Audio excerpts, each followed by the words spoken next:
तो समाधाता ने कहा गुण इत्याह, साधन का स्वरूप गुण है ऐसा आचार्य गण कहते हैं। कथम ज्ञायते, कैसे जाना जाता है कि साधन का स्वरूप गुण है, शक्ति है। तो कहा एवं ही कश्चित कमचित पृच्छति क्व देवदत्त इति, कि देखो लोक में कोई व्यक्ति किसी से पूछता है क्व देवदत्त, देवदत्त कहाँ है भाई। तो स तस्मायाचष्टे असौ वृक्षे इति, ये देखो वो पेड़ पे चढ़ा हुआ है। असौ वृक्षे इति, पेड़ पे बैठा है या पेड़ पे चढ़ा हुआ है। तो कहा कतरस्मिन्, तो पूछा कतरस्मिन्, कौन से पर। पूछा क्या है, कौन से पर, सप्तमी है ना, कतरस्मिन्, कौन से पेड़ पर। दो में प्रश्न किया जाए तब कतर शब्द का प्रयोग होते हैं ना। तो कतरस्मिन्, जब कहा असौ वृक्षे और प्रश्न हुआ कतरस्मिन्, तो प्रश्न का जो अभिप्राय है वो क्या बन रहा है, दो पेड़ है वहां पर, तो पूछ रहे हैं कि कौन से पे बैठा है। तो कहा कि यस्तिष्ठति इति, हो सकता है वहां पे सारे पेड़ों पे बालक चढ़े, मतलब दो पेड़ हैं और उनपे बालक चढ़े हुए हैं, तो इसलिए पूछ रहे हैं कतरस्मिन्। तो कहा यस्तिष्ठति इति, जो बैठा है। प्रश्न तो सप्तमी में किया गया है और उत्तर प्रथमा में दिया जा रहा है। वैसे तिष्ठति का अभिप्राय जो है वो खड़ा है ऐसा होता है, बैठे अर्थ में तो सीदति आदि का ज्यादा प्रयोग होता है, फिर भी आधुनिक लोग कहीं कहीं पर तिष्ठति का प्रयोग बैठने अर्थ में भी कर देते हैं। तो यस तिष्ठति, जो खड़ा है, तो पेड़ पर जो बालक खड़ा है वो है देवदत्त, ऐसा कहा। तो यहाँ दिखाना क्या चाहते, देखिए स वृक्षो अधिकरणम भूत्वा अन्येन शब्देन अभिसंबध्यमानः कर्ता संपद्यते, कि वह जो वृक्ष था वो अधिकरण था। असौ वृक्षे, स वृक्ष अधिकरणम भूत्वा, वो वृक्ष अधिकरण बन करके अन्येन शब्देन अभिसंबध्यमान, अन्य शब्द से अभिसंबद्धमान, अन्य शब्द से अभिसंबध्यमान होता हुआ, माने अन्य शब्द से अभिसंबद्ध किया जाता हुआ कर्ता संपद्यते, कर्ता बन जाता है। अब कर्ता बन जाता है ये कह रहे हैं तो फिर यस्तिष्ठति, ये जो सामने खड़ा है, अब यहाँ पे देवदत्त नहीं मानो, यह से वृक्ष को मानो, आगे जो बोल रहे हैं उसके अनुसार। पूछा कि कौन से पेड़ पर, तो ये जो सामने खड़ा है, माने इसी पेड़ पर ये जो सामने खड़ा है, यह से वृक्ष को मानो, आगे जो दिखा रहे हैं ना उसके अनुसार। स वृक्षो अधिकरणम भूत्वा अन्येन शब्देन अभिसंबध्यमानः कर्ता, ये भी अर्थ हो सकता था भाई देवदत्त कौन से वृक्ष पर है, असौ वृक्षे, ये जो वृक्ष पर है ये देवदत्त है, तो कौन से पर पूछा, तो यह तिष्ठति, यह तिष्ठति का अर्थ जैसे पहले कर रहे थे ना वैसा अभिप्रेत नहीं है इनको, आगे स्वयं ही वो कर रहे हैं ना, वृक्ष अभिप्रेत है। वृक्ष अधिकरण बना था पहले, फिर अन्य शब्द से संबद्ध होता हुआ वह वृक्ष कर्ता बन गया। तो इसका मतलब यह से ये वृक्ष को पकड़ रहे हैं, यह तिष्ठति, ये जो सामने पेड़ खड़ा है इस पर। तो द्रव्य पुनः साधने सति यत् कर्म कर्मैव स्यात्, ये क्यों दिखा रहे हैं कि पहले तो वही वस्तु अधिकरण थी एक वाक्य में, और दूसरे वाक्य में वही वस्तु अन्य शब्द के साथ संबद्ध होती हुई कर्ता बन गई। तो यदि द्रव्य पुनः साधने सति, यदि द्रव्य को हम साधन माने तो यत् कर्म कर्मैव स्यात्, जो कर्म है फिर वो कर्म ही रहना चाहिए, उसका स्वरूप बदल नहीं सकता। फिर यत् करणम करणमेव, फिर जो करण है वो करण ही रहना चाहिए। यद अधिकरणम अधिकरणमेव, जो अधिकरण है वो हमेशा अधिकरण ही रहेगा, फिर वो कभी भी अन्य कुछ नहीं हो सकता, अधिकरण कर्ता के रूप में प्रयुक्त नहीं हो सकता। ये दो प्रयोग सीधे सीधे ऐसे दिखाए हैं कि हम कहें कि वृक्षे बालकः या वृक्षे वानरः वर्तते, यहाँ तो वृक्ष में जो है, वृक्ष में अधिकरणत्व है, और फिर हम कहें कि वृक्षः अत्र तिष्ठति, वृक्ष यहाँ खड़ा है, तो यहाँ पे तो वृक्ष जो है कर्ता हो गया। तो कह रहे हैं कि ये तो नहीं हो सकता यदि आप साधन द्रव्य को मानेंगे। यदि द्रव्य साधन है तो फिर वृक्ष यदि अधिकरण है तो वो अधिकरण ही रहेगा, उसका अन्य स्वरूप नहीं हो सकता। लेकिन लोक में तो ऐसा बिल्कुल नहीं होता है ना, वही वस्तु किसी संदर्भ में कर्म के रूप में, किसी संदर्भ में कर्ता के रूप में, समान वस्तु वो जो है वो कभी करण के रूप में, कभी कर्ता के रूप में ऐसे प्रयुक्त होती है। तो इससे पता चलता है कि साधन तद्द्रव्यगत शक्ति को माना जा रहा है। तद्द्रव्यगत, क्योंकि एक ही द्रव्य में अनेक प्रकार की शक्तियां संभावित है, तो किस क्रिया के संदर्भ में उस द्रव्य की कौन सी शक्ति को उद्भूत रूप से कहा जाना है, ये भिन्न भिन्न वाक्यों में भिन्न भिन्न हो जाता है। यदि संपूर्ण द्रव्य को ही साधन माना जाए तो फिर द्रव्य का तो एक ही स्वरूप है, तो सारे वाक्यों में फिर जो करता है वो करता ही रहना चाहिए, किसी भी दूसरे वाक्य में वो कर्म आदि के रूप में संबद्ध नहीं होना चाहिए। लेकिन होता तो है, लोक भाषा में तो ऐसा दिखाई पड़ता है कि वही द्रव्य कहीं पर कर्ता रूप में, कहीं पर कर्म रूप में, कहीं कर्ण आदि रूपों में हो जाता है। तो इसका मतलब उस द्रव्य में अनेक शक्तियां हैं, उन शक्तियों को ही साधन के रूप में स्वीकार किया जाता है। तब ऐसा हो जाता है कि जो करण है वो कहीं पर कर्ता हो जाता है, जो कर्म है वो भी कहीं पर कर्ता हो जाता है या कर्ता कर्म हो जाता है। ऐसे भिन्न स्थिति तभी देखने में आ सकती है जब द्रव्यगत शक्ति को साधन माना जाए। उसी बात को समाधाता ने कहा है, गुण इत्याह कथम जयते एवं ही कश्चित कमचित पृच्छति क्व देवदत्त इति स तस्मायाचष्टे असौ वृक्ष इति कतरस्मिन्, तो कहा यस्तिष्ठति इति। स वृक्षोऽधिकरणं भूत्वा अन्येन शब्देन अभिसंबध्यमानः कर्ता संपद्यते। द्रव्य पुनः साधने सति यत् कर्म कर्मैव स्यात्। यदि द्रव्य को साधन मानेंगे तो जो कर्म है वो कर्म ही रहना चाहिए। यत् करणं कर्णम एव यद् अधिकरणम अधिकरणम एव। प्रदीपः गुणत्याह अयं भावः यदि द्रव्यं साधनं स्यात् तदा तस्य एकरूपत्वात् तन्निबंधना अबाधित प्रत्यभिज्ञा विषयत्वात् नानार्थ क्रियाकरण निबंधो व्यपदेश भेदो न स्यात् दृश्यते चासौ इति नाना शक्ति सद्भावावगमः सिद्धः।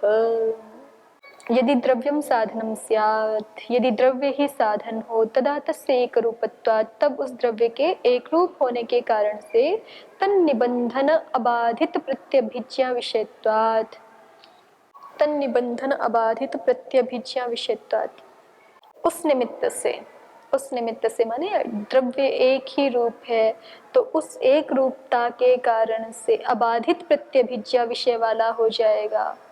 एक रूप है द्रव्य तो एक रूप वाली वस्तु वैसी की वैसी हर जगह पहचानी जाती है, तो वैसी की वैसी हर जगह पहचानी जाएगी। इसलिए नाना अर्थ क्रिया करण निबंधो व्यपदेश भेदो न स्यात्, अलग अलग अर्थ क्रियाओं के हेतु से वहाँ पे व्यपदेश भेद नहीं हो सकेगा। दृश्यते चासौ, लेकिन ये व्यपदेश भेद तो देखा जाता है, इसलिए नाना शक्ति सद्भाव अवगमः सिद्धः, इसलिए भिन्न भिन्न शक्तियों का होना ये ज्ञात होता है, उनका ज्ञान सिद्ध है। तो जब गुण को साधन बता दिया समाधाता ने, तो जिज्ञासु ने तो स्वयं ही कहा था कि यदि गुण को साधन मानोगे तब तो समाधान बन जाएगा। तो माने आसने आस्ते शयने शेते का समाधान समाधाता की ओर से यहाँ तक आकर के कर दिया गया। ठीक है, तो अभी तक अनभिहित सूत्र को रखा गया है समाधाता के द्वारा। अब जिज्ञासु कहते हैं अनभिहित वचनम अनर्थकम प्रथमा विधानस्य अनवकाशत्वात्, कि हमें तो अभी भी अनभिहित वचन अनर्थक समझ में आ रहा है। अनभिहित वचनम अनर्थकम, अनभिहित वचन अनर्थक है। समाधाता ने पूछा किम कारणम, क्यों अनर्थक है, तो कहा प्रथमा विधानस्य अनवकाशत्वात्, प्रथमा विधान के अनवकाश होने से, अनवकाशा प्रथमा साच सा वचनात् भविष्यति। प्रथमा तो अनवकाश है, वो वचन सामर्थ्य से ही हो जाएगी। कहाँ पे, क्रियते कटह आदि में, जिसके लिए आप अनभिहित रखना चाहते हो, क्रियते कटह, कृतः कटह, उपगवः कापटवः आदि के लिए वहां पर प्रथमा अपने आप से ही हो जाया करेगी, क्योंकि प्रथमा अनवकाश है और अनवकाश तो बलवान होता है ना, तो इसलिए अपने आप हो जाएगी। क्रियते कटह, कृतः कटह इत्यादिषु द्वितीयादि निवारणाय अनभिहिताधिकारः क्रियते। क्रियते कटः इत्यादि प्रयोगों में द्वितीयादि विभक्तियों के निवारण के लिए अनाभृताधिकार किया जा रहा है। यदि छात्र द्वितीयादयः स्युः ततः प्रथमा निरवकाशा एव स्यात्। तो यदि यहाँ पर द्वितीयादि विभक्तियाँ हो जाएं तो फिर प्रथमा विभक्ति निरवकाश ही रहेगी। प्रथमा निरवकाशा एव स्यात्। यदि छात्र द्वितीयादयः स्युः ततः प्रथमा निरवकाशा एव स्यात्। तस्मादनवकाशत्वात् प्रथमैव द्वितीयादीनां बाधिका भविष्यति। इसलिए अनवकाश होने से प्रथमा विभक्ति ही द्वितीयादि विभक्तियों की बाधिका विभक्ति हो जाएगी।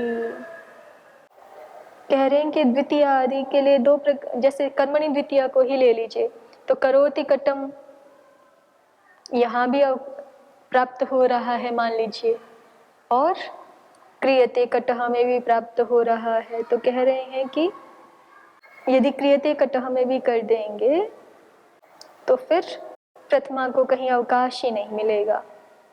तो इसलिए अनभिहित कर्म में अपने आप से समझ लेंगे कि अनभिहित कर्म में तो द्वितीय होगी और अभिहित कर्म में निरवकाश होने से प्रथमा ही हो जाएगी। क्रियते कटः कृतः कट इत्यादिषु द्वितीयादि निवारणाय अनभिहिताधिकारः क्रियते यदि छात्र द्वितीयादयः स्यस्ततः प्रथमा निरवकाशा एव स्यात्। यदि यहाँ भी द्वितीय आदि विभक्तियाँ हो जाया करें अभिहित में भी तो फिर प्रथमा निरवकाश होगी ना। तो इसलिए तस्माद अनवकाशत्वात् प्रथमैव द्वितीयादीनां बाधिका भविष्यति। यहाँ दोनों पा रही हैं। ये कर्म है, क्रियते कटः कर्म है ना, कटः कर्म तो है, कृतः कटः में भी कटः कर्म है, तो कर्म होने से कर्मणि द्वितीया भी पाई, ठीक है, और अभिहित होने से अभिहिते प्रथमा भी पाई। तो यदि यहाँ भी कटम करोति में द्वितीय अलग स्थिति है, कर्मणि द्वितीया होने से द्वितीया तो पाई लेकिन अभिहित नहीं है वहां पे, तो अभिहिते प्रथमा नहीं पाएगी ना, वहां केवल कर्मणि द्वितीया पा रही है, तो वहां तो कर्मणि द्वितीया हो जाया करे। और कह रहे हैं कि यहाँ दोनों पा रही हैं तो फिर यहाँ पर भी यदि आप द्वितीया करोगे तो प्रथमा तो अनवकाश हो जाएगी। इस हेतु से प्रथमा ही द्वितीया को बाध करके अपने आप हो जाया करेगी, अनभिहिते कहने की आवश्यकता नहीं है। तस्माद् अनवकाशत्वात् प्रथमैव द्वितीयादीनां बाधिका भविष्यति इति नार्थो अनभिहिताधिकारेण इत्यर्थः। उद्युत की पंक्तियां भी देखिए। सूत्रम प्रत्याख्यातुमिति एकत्वादयो विभक्त्यर्थाः इति पक्षे अपि इत्यर्थः। एकत्वादि विभक्त्यर्थ हैं, इस पक्ष में भी जिज्ञासु सूत्र का खंडन करना चाहता है कि आप विभक्तियों का अर्थ एकत्वादि को मानते हैं तो भी अनभिहिते को रखने की आवश्यकता नहीं है। भाष्य अनवकाशत्वादिति नन्वेवं कृतः कटः इत्यादौ एव न कटं करोति इत्यादौ इत्यत्र किम विनिगमकम इति चेत। अब कोई कहे कि आप कह रहे हो कि इस तरह से अनवकाश होने से कृतः कटः में भी कृतः कटः इत्यादि प्रयोगों में ही प्रथमा होगी कर्म में, न कटम करोति इत्यादौ कटम करोति इत्यादि में कर्म में प्रथमा नहीं होगी। इत्यत्र किम विनिगमिकम, यहाँ पे आपका निर्णय कराने वाला निश्चय कराने वाला हेतु क्या है कि कटम करोति में प्रथमा नहीं होगी, केवल क्रियते कटः में अनवकाश होने से प्रथमा हो जाएगी। अनवकाश है तो फिर बाध करके हुआ करे, कटम करोति में भी हुआ करे। तो कहते हैं कि नहीं, वहां नहीं होगी। क्यों नहीं होगी? न मात्र ग्रहणेन अनभिहित विभक्त्यर्थाधिक्ये प्रथमायाः अप्रवृत्तिः। इन्होंने एक अलग हेतु दिया है कि प्रातिपदिकार्थ लिंग परिमाण वचन मात्र प्रथमा, वहां पे मात्र शब्द का ग्रहण जो है ना, तो मात्र ग्रहण के कारण से अनभिहित विभक्त्यर्थाधिक्ये, अनभिहित विभक्त्यर्थ अधिक है वहां पे, अनभिहित विभक्त्यर्थ जहां अधिक होगा वहां पर प्रथमा नहीं हुआ करेगी, ठीक है। तो यहाँ पे क्रियते कटः में तो अनभिहित विभक्त्यर्थ अधिक नहीं है ना, वहां पे तो अभिहित विभक्त्यर्थ है, और कटम करोति में तो अनभिहित विभक्त्यर्थ है, तो इसलिए वहां पर प्रथमा नहीं होगी, लेकिन क्रियते कटः आदि में हो जाया करेगी। कृत इत्यादौ तद घटक प्रत्ययेन अभिधानेन आधिक्या भावः इति भावः, ठीक हो गया। क्रियते में या कृतः में तद घटक जो प्रत्यय है, तिंग प्रत्यय या फिर क्त प्रत्यय, उसने अभिधान कर दिया है विभक्ति अर्थ का, इसलिए वहां पे अनभिहित विभक्ति अर्थ का आधिक्य है ऐसा नहीं कह सकेंगे। अब देखिए, समाधाता कहता है कि आप प्रथमा को अनवकाश दिखा रहे हो और कह रहे हो कि प्रथमा अनवकाश होने के कारण से अपने आप हो जाएगी, तो ऐसा तो नहीं है। सावकाशा प्रथमा, प्रथमा को भी अवकाश है। को अवकाशः, प्रथमा को कहाँ अवकाश है, तो कहा अकारकम वृक्षः प्लक्षः इति। जो कारक है ही नहीं ना, वहां पर प्रथमा को अवकाश है। जैसे वृक्षः प्लक्षः ये कारक नहीं है, यहाँ पे प्रथमा को प्रातिपदिकार्थ मात्र की विवक्षा है, तो यहाँ प्रथमा को अवकाश है। ये कारक नहीं है, ऐसा कैसे कहा? तो प्रदीप दिखा रहे हैं क्रियापदम नश, प्रदीप काल दिखा रहे हैं क्रियापदम न श्रूयते इति विभक्त्यंतरा प्राप्तिम मन्यते। यहाँ कोई क्रियापद विशिष्ट सुनाई पड़ नहीं रहा ना, तो इसलिए विभक्त्यंतर की अप्राप्ति मान रहे हैं। कोई क्रिया सुनाई पड़ती तो उसकी दृष्टि से कर्म करण आदि कुछ बनते तो अन्य किसी विभक्ति विशेष की प्राप्ति समझ में आती, लेकिन क्रियापद कोई सुनाई नहीं पड़ रहा, इसलिए विभक्ति अंतर की प्राप्ति हो नहीं सकती, क्योंकि कर्म आदि सारी विभक्तियां किसी ना किसी विशिष्ट अर्थ में विहित है ना, तो विभक्ति अंतर की प्राप्ति है नहीं, इसलिए प्रथमा को अवकाश है यहाँ पर। अकारकम ऐसा कह दिया। तो जिज्ञासु ने कहा अवकाशो अकारकम इति चेन्नास्तिर भवन्ति परः प्रथम पुरुषो अप्रयुज्यमानोऽपि अस्ति। अकारक शब्द प्रथमा के लिए अवकाश बन जाएगा, ऐसा जो आप कह रहे हैं वो आपकी बात ठीक नहीं है। अवकाशो अकारकम इति चेत न, अवकाश अकारक रहेगा। माने जो अकारक पद है वो अकारक शब्द अवकाश रहेगा, ऐसा यदि आप कहोगे तो तन्ना, ये आपकी बात ठीक नहीं है। किम कारणम, क्यों? क्योंकि प्रत्येक कोई भी शब्द आप बोलोगे तो वो कारक होगा ही होगा, ऐसा हो नहीं सकता कि वो कारक ना हो। किम कारणम अस्तिर भवन्ति परः प्रथम पुरुषो अप्रयुज्यमानोऽपि अस्ति इति गम्यते। अस्तिर भवन्ति परः माने लट परक अस्ति, वो उसका प्रथम पुरुष अप्रयुज्यमानोऽपि अस्ति इति गम्यते, न प्रयोग किया जाता हुआ भी सर्वत्र है, ऐसा जाना जाता है, समझा जाता है। वृक्षः प्लक्षः अस्ति इति गम्यते, वृक्षः प्लक्षः ये आपने बोला, फिर भी अस्ति ये अपने आप समझा जाएगा। वृक्षः अस्ति, प्लक्षः अस्ति। प्रदीपः अस्तिर्भवन्ति पर इति ज्ञातं वस्तु परं प्रतिपादयितुं शब्दः प्रयुज्यते। ज्ञानं च सतः इति यत्र क्रियापदान्तरस्याप्रयोगस्तत्र उत्सर्गतः सत्ताप्रतीतिर् इत्यस्ति इति क्रियापदानुषंगात् कर्तरि तृतीया प्रसंगादनवकाशा प्रथमा इत्यर्थः। जिज्ञासु कहता है कि प्रथमा तो अनवकाश ही है। क्यों?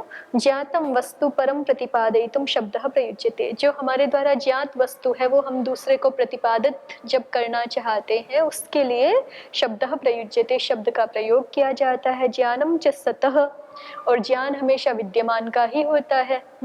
इति यत्र क्रियापदान्तरस्याप्रयोगस्, तो जहाँ पे अन्य किसी क्रियापद का, किसी भिन्न क्रियापद का प्रयोग नहीं भी है, क्योंकि ज्ञानम च सतः विद्यमान का ही ज्ञान होता है, तो विद्यमानता तो स्वीकार करनी ही पड़ेगी ना, तो विद्यमानता को ही अस्ति से कहा जाता है।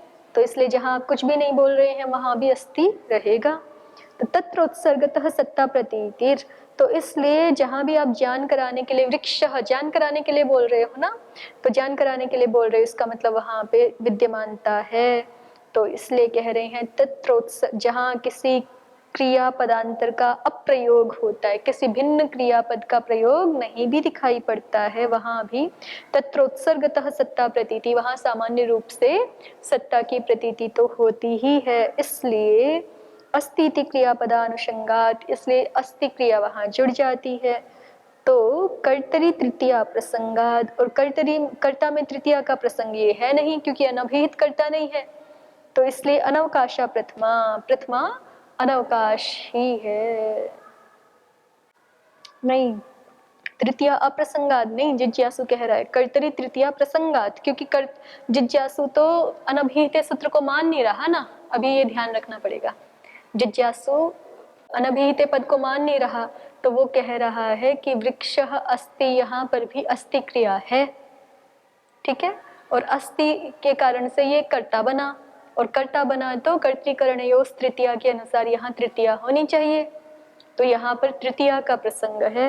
और जब तृतीया, इसी तरह से कटम करोति आदि में द्वितीया का प्रसंग है, तो वो कह रहा है कि प्रथमा को तो कहीं भी अवकाश है ही नहीं, तो प्रथमा को कहीं भी अवकाश नहीं है, तो इसलिए क्या हो जाना चाहिए, प्रथमा क्रियते कटह आदि में होनी चाहिए। यद्यपि ये गलत बात बोल रहा है ना कि यहाँ भी कर्ता में तृतीया पाएगी, वृक्षः अस्ति, वृक्षः अस्ति साधु प्रयोग है ना, वृक्षेण अस्ति थोड़े बोलते हैं, पर वो कह रहा है कि यहाँ पर भी तृतीया का प्रयोग, तृतीया का प्रसंग पाएगा, क्योंकि उसको अनवकाश दिखाना है ना। तो अनवकाश तो तभी दिखा सकेंगे जब सारे स्थान अन्य किसी के द्वारा ग्रहण कर लिए जाए, उसके लिए कुछ भी ना बचे। तो वृक्षः अस्ति में भी वो क्या दिखा रहा है कि सत्ता की प्रतीति तो है, इसलिए अस्ति क्रियापद का अनुषंग होगा, और जब अस्ति क्रियापद का अनुषंग होगा तो उसकी दृष्टि से ये कर्ता बनेगा, और कर्ता में कर्तरी तृतीया प्रसंगात, कर्ता में तृतीया विभक्ति होती है। इस प्रसंग के कारण से अनवकाशा, प्रथमा प्रथमा तो अनवकाश ही रही। आगे देखिए, जिज्ञासु ही बोल रहा है अभी। विप्रतिषेधाद् वा प्रथमा भावः अथवा द्वितीयादयः क्रियन्ताम् प्रथमा वेति।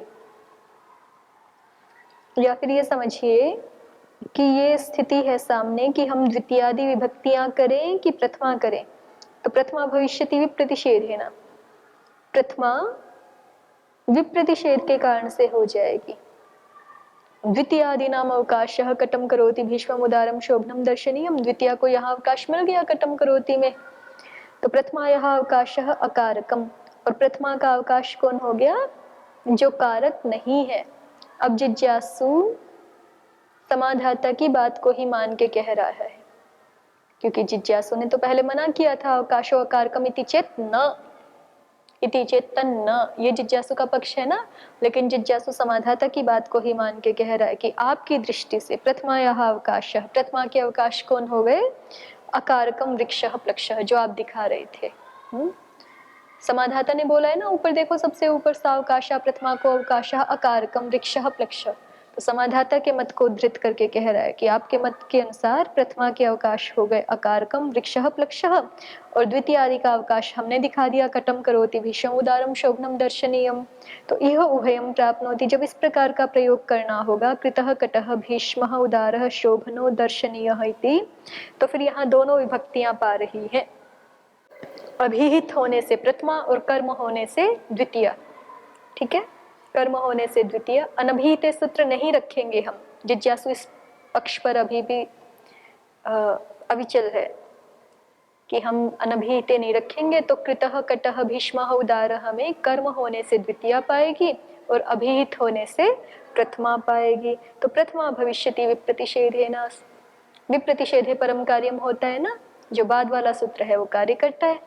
बाद वाला सूत्र कौन है, प्रातिपदिकार्थ बाद में, कर्मणि द्वितीया तो पहले है, तो कह रहे हैं कि इस करके विप्रतिषेध से यहाँ पर प्रथमा हो जाया करेगी।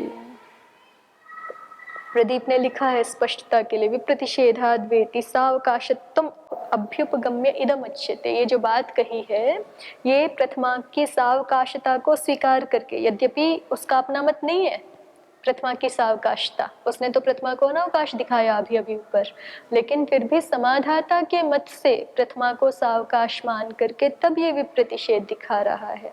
तो समाधाता कहता है कि नहीं, न सिद्ध्यति, इस तरह से विप्रतिषेध करके आप जो प्रथमा दिखा रहे हो वो सिद्ध नहीं हो पाएगी। परत्वात् षष्ठी प्राप्त होती, परत्व के कारण से षष्ठी विभक्ति प्राप्त होने लग जाएगी। क्रियाकारक संबंध सद्भावात, कह रहे हैं कि षष्ठी कैसे पाएगी, षष्ठी तो किसी ना किसी संबंध में होती है ना।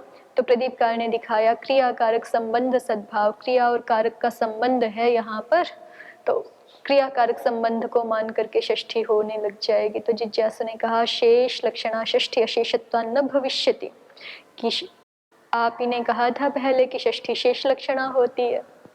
ठीक है, तो यहाँ पे तो हमें कोई शेष रूपार्थ दिखाई पड़ नहीं रहा, तो अशेषत्वा न भविष्यति।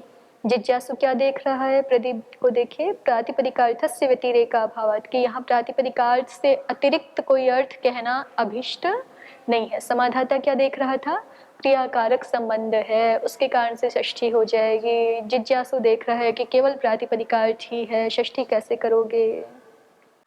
तो अंततः समाधाता ने कहा है कृत प्रयोगे तु परम विधानम षष्ठ्यास तत्प्रतिषेधार्थम। कृत प्रयोगे तो परत्वात् षष्ठी प्राप्नोति। कृत प्रत्यय के प्रयोग में परत्व के कारण से षष्ठी प्राप्त होती है। तत्प्रतिषेधार्थम अनभिहिताधिकारः कर्तव्यः। वहाँ प्रतिषेध करने के लिए, षष्ठी का प्रतिषेध करने के लिए अनभिहिताधिकार करना ही होगा। कहाँ पर? तो कहा कर्तव्य कटः इति। कर्तव्य कटः यहाँ पर षष्ठी पाने लग रही है, परत्व के हेतु से उसका प्रतिषेध करने के लिए अनभिहिता अधिकार करेंगे तो अनभिहित कर्म में द्वितीया होगी, अभिहित कर्म में नहीं होगी। प्रदीप का अभिप्राय क्या है? कर्तव्य कटः इति प्रथमाम परत्वाद बाधित्वा। वैसे तो जिज्ञासु ने दिखा दिया है ना कि षष्ठी नहीं हो सकेगी, ठीक है। तो अभी ये एक दूसरा प्रयोग लेकर के आ गए, कर्तव्य कटः। कह रहे हैं कि प्रथमाम परत्वाद बाधित्वा। समाधाता जिज्ञासु की बात को मान के कह रहा है कि जो विप्रतिषेध आपने पूर्व में दिखाया है ना, वो मान भी ले तो उसके अनुसार अनभिहित अधिकार को नहीं रखेंगे तो क्या होगा? जो द्वितीय पा रही थी कर्म में, उसको विप्रतिषेध के कारण से प्रथमा ने बाध लिया, ठीक है, प्रथमा प्राप्त होने लग गई। लेकिन प्रथमाम परत्वाद बाधित्वा कर्तृकर्मणो कृतीति षष्ठी प्राप्त होती। उस प्रथमा को भी परत्व के हेतु से बाध करके कर्तृकर्मणो कृति सूत्र से षष्ठी प्राप्त होगी। कृत प्रत्यय के प्रयोग में जो कर्ता और कर्म होते हैं वहां षष्ठी हो जाती है। तो कर्तव्य ये कृत का प्रयोग है और कटः उसका कर्म है, तो कट में षष्ठी पाएगी परत्व के हेतु से। इति तद बाधनार्थो अनभिहिता अधिकार। इसलिए उस षष्ठी को बाधित करने के लिए अनभिहिता अधिकार करना ही पड़ेगा। और जब अनभिहिता अधिकार कह देंगे तो सीधे सीधे समझ में आएगा कि अनभिहित कर्म में द्वितीया होती है और अभिहित कर्म में तो प्रथमा। तो अभिहित कर्म में प्रथमा होगी, ये कह करके षष्ठी भी बाधित हो गई। नहीं तो प्रथमा तो अपने आप ही प्राप्त हो जाती, ऐसा दिखाया है ना। अनभिहित, फिर भी प्रथमा अपने आप ही प्राप्त हो रही थी कर्तव्य कटः में, फिर भी अनभिहिते जो कहा गया वो ये है कि सबको बाध करके, अन्य जो भी विभक्तियां प्राप्त हो रही हैं उनको बाध करके भी प्रथमा ही रहेगी अभिहित में, अनभिहित में ही द्वितीय होगी। जिज्ञासु कहता है स कथम कर्तव्य, तो कैसे करना चाहिए अनभिहिता अधिकार? तो समाधाता ने कहा यदि एकत्वादयो विभक्त्यर्थः, यदि एकत्वादि को हम विभक्ति का अर्थ मानते हैं तो अनभिहिता अधिकार करना चाहिए। अथ ही कर्मादयो विभक्त्यर्थः, और अगर कर्मादि विभक्त्यर्थ है तो फिर नार्थो अनभिहिता अधिकारेण, अनभिहित अधिकार करने की आवश्यकता नहीं है। तो अंततः इसको इस तरह से कहा गया है। समाधाता पहले से यही पक्ष मान करके चल रहा है, एकत्वादि विभक्ति अर्थ है, इसी पक्ष में उसने सारी बात की है कि एकत्वादियों को विभक्ति का अर्थ मानेंगे तो हमें सूत्र रखना होगा, अनभिहिता अधिकार करना होगा। और कर्मादि विभक्ति के अर्थ मान रहे हैं तो फिर अनभिहिता अधिकार रखने की आवश्यकता नहीं है। अस्तु अद्य तावदेव। ओम शांति शांति शांति। ओम श्री परमात्मने नमः। ओम श्री गुरुभ्यो नमः। ओम सर्वेभ्यो